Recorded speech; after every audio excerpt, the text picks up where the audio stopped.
ୟ ଶୃଣୋତି ଚ ଗୀତାର୍ଥ କୀର୍ତ୍ତୟତେବ ୟ ପରଂ ଶ୍ରାବୟ ଚ ପରାର୍ଥଂ ବୈଶ ପ୍ରୟାତି ପରଂ ପଦମ୍। ପ୍ରତିଦିନ ଯିଏ ଗୀତା ପାଠ କରେ, କୀର୍ତ୍ତନ କରେ ଓ ଅନ୍ୟକୁ ଶୁଣାଏ ସେ ମୋକ୍ଷ ଲାଭ କରେ। ଶ୍ରୋତାବନ୍ଧୁ, ଆଜି ଆମେ ତୃତୀୟ ଅଧ୍ୟାୟର 16 ନମ୍ବର ଶ୍ଲୋକଠାରୁ ଆଗକୁ ଆଲୋଚନା କରିବା।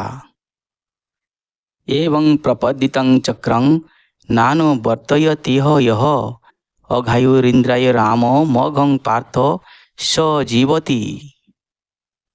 ଭଗବାନ ଏହି ଶ୍ଲୋକରେ କହୁଛନ୍ତି, ହେ ପାର୍ଥ, ଯେଉଁମାନେ ବେଦ ପ୍ରଣୀତ ଯଜ୍ଞଚକ୍ରରେ ନିଜର ଦାୟିତ୍ୱ ବହନ କରନ୍ତି ନାହିଁ ସେମାନେ ପାପ ଅର୍ଜନ କରନ୍ତି।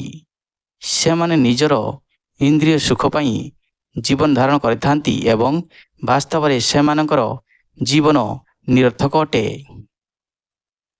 କର୍ମଚକ୍ର ଏ ସଂସାରେ ବୁଲଇ ଏମନ୍ତ ପ୍ରକାରେ, ଏହି ଚକ୍ରର ଅନୁସାରେ ଯେ ପ୍ରାଣୀ କର୍ମ ନ କରେ, ଇନ୍ଦ୍ରିୟମାନଙ୍କର ଦାସ ହୋଇ ନିରତେ ବିଳାସ ଇଚ୍ଛଇ ଜୀବନ ତାର ଆଚରଣ, ପାପୀ ଗୋଷ୍ଠୀରେ ତାର ସ୍ଥାନ।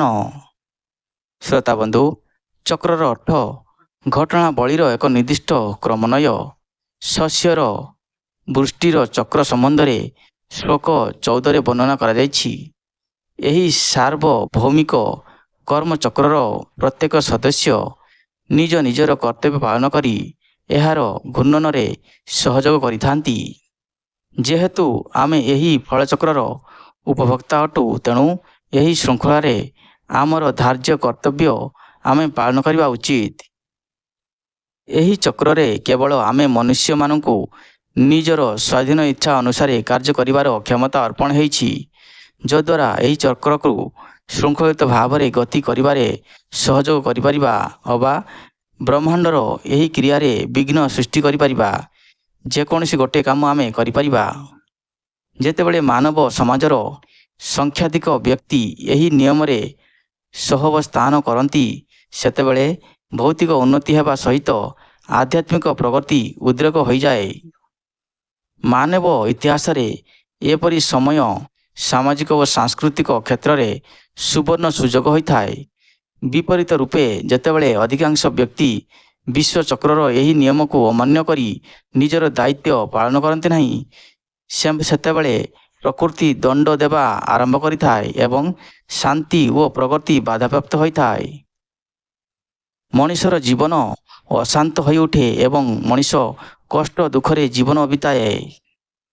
ଭଗବାନଙ୍କ ଦ୍ୱାରା ଏହି ପ୍ରାକୃତିକ ଚକ୍ର ବିଭିନ୍ନ ସ୍ତରର ଚେତନାଯୁକ୍ତ ପ୍ରାଣୀମାନଙ୍କୁ ଶୃଙ୍ଖଳିତ କରିବା, ଶିକ୍ଷା ଦେବା ତଥା ଉନ୍ନତି କରିବା ପାଇଁ ସୃଷ୍ଟି ହୋଇଛି। ଶ୍ରୀକୃଷ୍ଣ ଭଗବାନ ଅର୍ଜୁନଙ୍କୁ ବୁଝାଇଛନ୍ତି ଯେ ଯେଉଁମାନେ ତାଙ୍କର ନିର୍ଦ୍ଧାରିତ କର୍ମ ଯଜ୍ଞ କରନ୍ତି ନାହିଁ, ସେମାନେ ତାଙ୍କ ଇନ୍ଦ୍ରିୟମାନଙ୍କର ଦାସ ହୋଇ ଏକ ପାପମୟ ଜୀବନଯାପନ କରନ୍ତି ଏବଂ ପ୍ରକୃତି ପାଖରୁ ଦଣ୍ଡ ପାଆନ୍ତି। ଯସ୍ୱାତ୍ମରତିରେବ ସ୍ୱାଦାତ୍ମ ତୃପ୍ତଶ୍ଚ ମାନବଃ ଆତ୍ମନୈବଶ୍ଚ ସନ୍ତୁଷ୍ଟଶ୍ଚ କାର୍ଯ୍ୟଂ ନ ବିଦ୍ୟତେ।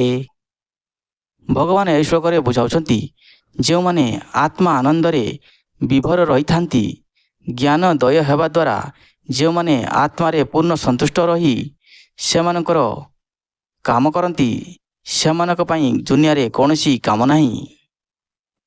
ଯାହାର ଆତ୍ମା ଠାରେ ପ୍ରୀତି, ପୁନଶ୍ଚ ଆତ୍ମାରେ ତୃପ୍ତି, ଆତ୍ମାରେ ଯାହାର ସନ୍ତୋଷ, ସକଳ କର୍ମ ତାର ଶେଷ। ବିଷୟ ଭୋଗ ଲାଳସାରେ, କାମୀ ଯେ ମଜଇ କର୍ମରେ, ସକଳ ଭୋଗ ଯେ କ୍ଷଣିକ, ପୁତ୍ର କଳତ୍ର ବିତଯାକ। ମାଳା ଚନ୍ଦନ ଯୁବନାରୀ, ଏ ସୁଖ ଦିନ ଦୁଇ ଚାରି, ଏ ମାୟା ଜାଣି ସିଦ୍ଧ ଯୋଗୀ, ଆଧ୍ୟାତ୍ମ ତତେ ଥାଏ ଲାଗି, ସକାମ କର୍ମେ ପ୍ରୟୋଜନ, ନାହିଁ ତାର କଦାଚନ। ଶ୍ରୋତାବନ୍ଧୁ, ଯେଉଁମାନେ ବାହ୍ୟ ବସ୍ତୁରେ ଆନନ୍ଦ ଉପଭୋଗ କରିବାରେ ଲାଳସା ତ୍ୟାଗ କରିଥାନ୍ତି, କେବଳ ସେଇମାନେ ହିଁ ଆତ୍ମାର ଆନନ୍ଦରେ ବିଭୋର ହୋଇଥାନ୍ତି।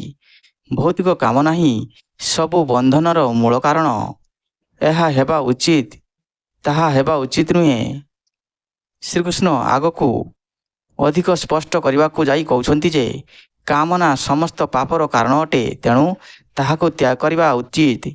ପୂର୍ବ ବର୍ଣ୍ଣିତ ଶ୍ଲୋକ ଅନୁଯାୟୀ ଏଠାରେ ଧ୍ୟାନ ଦିଆଯାଇପାରେ ଯେ ଯେଉଁ କାମନାକୁ ଶ୍ରୀକୃଷ୍ଣ ତ୍ୟାଗ କରିବା ପାଇଁ କହୁଛନ୍ତି ତାହା ଭୌତିକ କାମନା ହିଁ ଅଟେ। ଆଧ୍ୟାତ୍ମିକ ପ୍ରଗତିର ଆକାଂକ୍ଷା ବା ଭଗବତ ପ୍ରାପ୍ତିର କାମନା ନୁହେଁ। ଭଗବାନ କହୁଛନ୍ତି ଭୌତିକ ଜଗତର କାମନା ଠାରୁ ଦୂରେଇ ରହିବା ପାଇଁ। ସନ୍ଥ ତୁଳସୀଦାସ ଏମିତି କହିଛନ୍ତି।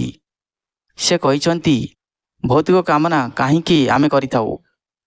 କାରଣ ଆମେ ଶରୀରକୁ ଆତ୍ମା ମନେକରି ଶାରୀରିକ ସୁଖ କାମନାକୁ ଆତ୍ମାର କାମନା ମନେ କରିଥାଉ, ଯାହା ଆମକୁ ମାୟାର ଜଗତରେ ଘୁରାଇବାରେ ଲାଗିଥାଏ। ଜୀବ ଯେତେବେଳେ ନିଜକୁ ଭଗବାନଙ୍କ ଠାରୁ ପୃଥକ କରିନେଲା, ମାୟାଶକ୍ତି ତାକୁ ଏକ ଭ୍ରମରେ ଆବରଣରେ ଢାଙ୍କିଦେଲା।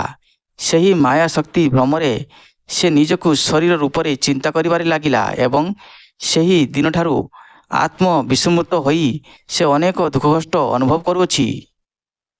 ଯେଉଁମାନେ ଜ୍ଞାନ ସମ୍ପନ୍ନ ସେମାନେ ଅନୁଭବ କରନ୍ତି ଯେ ଆତ୍ମା ମାଇକ ଗୁଣଯୁକ୍ତ ନୁହେଁ, ଦିବ୍ୟ ଅଟେ ଏବଂ ସେଥିପାଇଁ ଅବିନାଶୀ ଅଟେ। ସଂସାରର ବିନାଶଶୀଳ ବସ୍ତୁ ଅବିନାଶୀ ଆତ୍ମାର ତୃଷ୍ଣାକୁ ତୃପ୍ତ କରିପାରିବ ନାହିଁ। ତେଣୁ ସାଂସାରିକ ବିଷୟବସ୍ତୁ ପଛରେ ଗୋଡ଼ାଇ ସୁଖ ଆଶା କରିବା ମୂର୍ଖାମି ଅଟେ। ଆତ୍ମଜ୍ଞାନୀମାନେ ନିଜ ଚେତନାକୁ ଭଗବାନଙ୍କଠାରେ ସନ୍ନିବେଶ କରି ନିଜ ଭିତରେ ତାଙ୍କର ଅସୀମ ଆନନ୍ଦକୁ ଅନୁଭବ କରିଥାନ୍ତି। ମାୟାବଦ୍ଧ ଜୀବ ପାଇଁ ନିର୍ଦ୍ଧାରିତ କର୍ମ ଜ୍ଞାନୀମାନଙ୍କ ନିମନ୍ତେ ଉଦ୍ଦିଷ୍ଟ ନୁହେଁ, କାରଣ ସେମାନେ ସେହି ସବୁ କର୍ମର ଫଳ ପ୍ରାପ୍ତ କରିସାରିଥାନ୍ତି। ଉଦାହରଣ ସ୍ୱରୂପ, ଜଣେ ଗୋଟିଏ ମହାବିଦ୍ୟାଳୟରେ ଛାତ୍ର ରହିଥିବା ଯାଏଁ ତାକୁ ମହାବିଦ୍ୟାଳୟର ସମସ୍ତ ନିୟମ ମାନିବାକୁ ପଡ଼ିଥାଏ, କିନ୍ତୁ ମହାବିଦ୍ୟାଳୟରୁ ଡିଗ୍ରୀ ହାସଲ କରିବା ପରେ ସେହି ସବୁ ନିୟମ ତାକୁ ମାନିବା ପାଇଁ ବାଧ୍ୟ ନୁହେଁ।